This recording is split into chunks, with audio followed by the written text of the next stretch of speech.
Deny, defend, depose.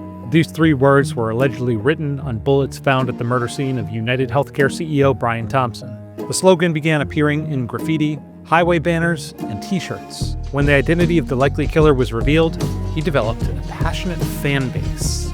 So many women and so many men are going nuts over how good-looking this killer is. Free Luigi! How did a man who allegedly executed a married father of two at dawn on a New York City sidewalk become a hero? You can only push people so far. And then they start to take matters into their own hands. I love how they acted surprised. Why did that happen?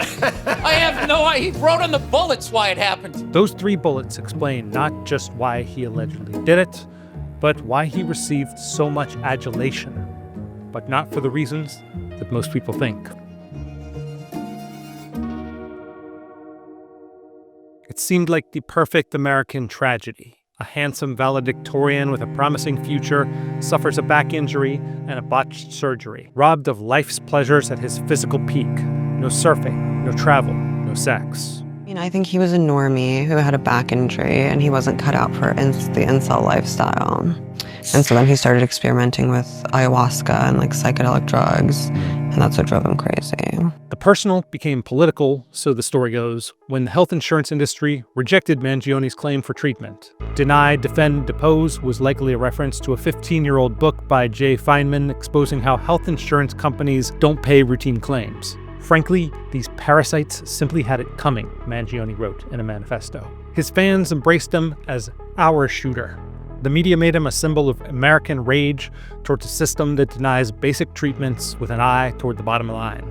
Former Washington Post and New York Times reporter Taylor Lorenz defended the celebrations of Thompson's murder, writing that in a nation with a barbaric healthcare system where the people at the top rake in millions while inflicting pain, suffering, and death on millions of innocent people, that it's natural to wish that people like Brian Thompson suffer the same fate. I felt, along with so many other Americans, joy, unfortunately, because it feels like... Serious? I mean... Joy at a man's execution? Maybe not joy, but certainly not empathy.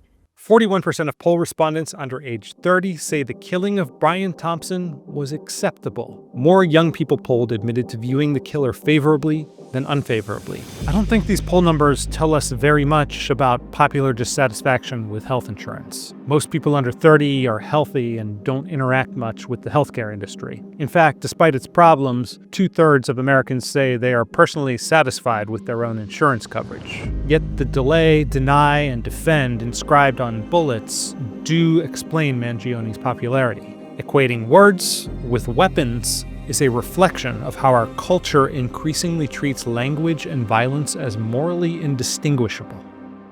We will not tolerate racism or sexism or hate crimes.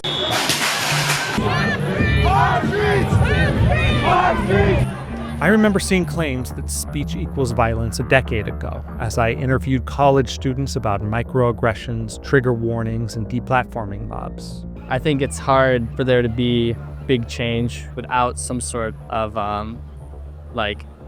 violent aspect to it, whether that's property destruction or human life. Today, most students approve of shouting down viewpoints they disagree with.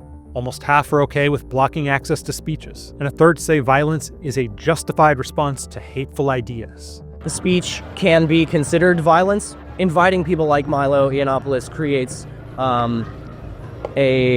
an unsafe environment for the people that he is speaking against. This idea traces back to the 1960s and a group of intellectuals who were part of the Frankfurt School. In a 1965 essay, Herbert Marcuse called into question the value of free speech in a manipulated society, arguing that we need to re-examine the traditional distinction between violent and nonviolent action, and recognize a difference between revolutionary and reactionary violence, between violence practiced by the oppressed and the oppressors.